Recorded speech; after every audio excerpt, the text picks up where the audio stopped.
You're scrolling through your phone. A 2000s throwback playlist pops up. Suddenly, you miss high school. But wait, you hated high school. The cafeteria food was inedible. Your locker never opened on the first try. You cried in a bathroom stall at least twice a semester. So why does it feel warm? Why does your brain keep inviting you back to a place you swore you'd never return to? This is the nostalgia paradox. We romanticize eras of our lives we didn't even enjoy the first time around. The bad job, the tiny apartment, the awkward breakup year. Ask people how they felt in the moment, and they'll tell you it was rough. Ask them to look back on it now, and somehow it glows. Your brain isn't broken. It's not malfunctioning. It's doing something incredibly deliberate.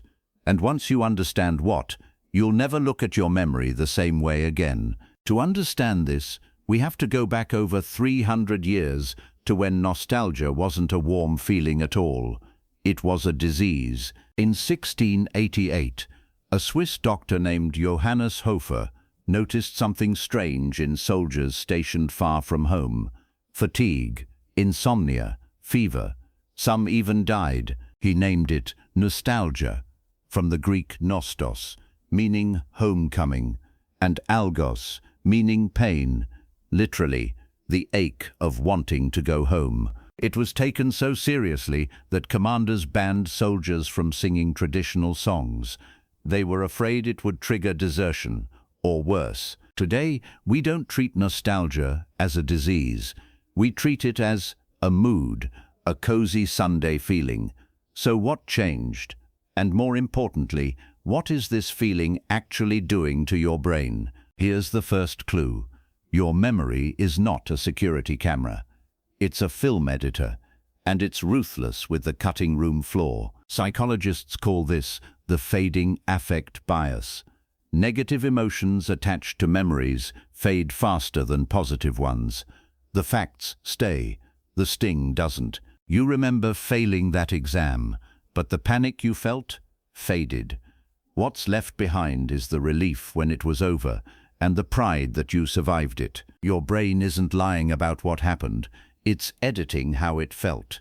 Big difference, and it's happening to you right now, with every memory you've ever made. The second clue is called Rosy Retrospection.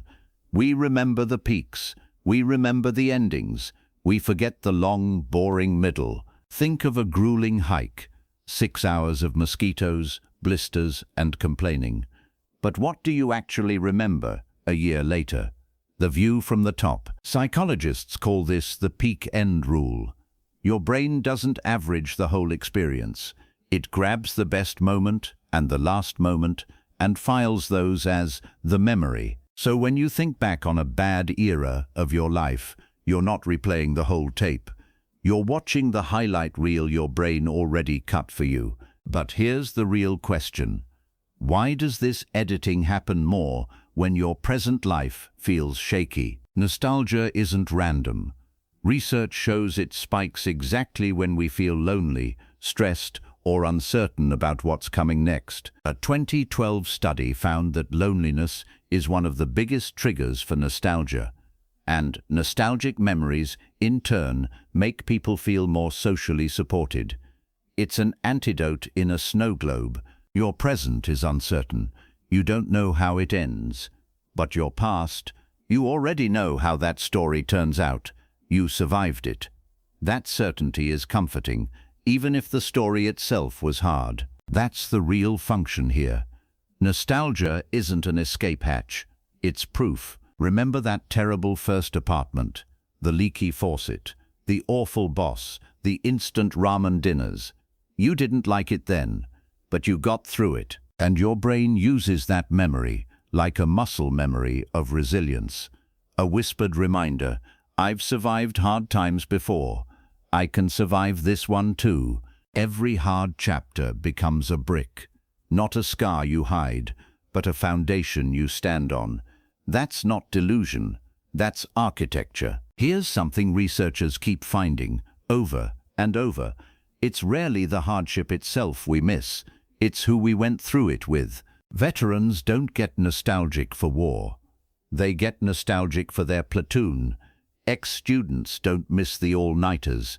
They miss the person next to them, suffering through the same all-nighter. Shared struggle is glue. It bonds people faster and tighter than shared comfort ever could. And that bond, that's what echoes back years later, disguised as nostalgia for the good old days. There's one more layer. Some of those hard years, high school, your early 20s, were also when you were becoming someone. You don't miss the angst. You miss the feeling of turning into you. And here's the twist that flips this whole idea on its head. For centuries, we treated nostalgia like a weakness, a sign you're stuck, unable to move on, living in the past. But that's backwards, almost the exact opposite of what's true. Studies by psychologist Konstantin Siddiqides found that people who engage in nostalgia report more optimism about their future, not less. Nostalgia doesn't look backward, it fuels forward motion. Think about that. You're not raiding the past because you're avoiding the present. You're mining it, pulling up proof of your own strength and using it as fuel to keep going. So no, your memory isn't lying to you about facts. It's responding to what you need right now, today, in this exact uncertain moment.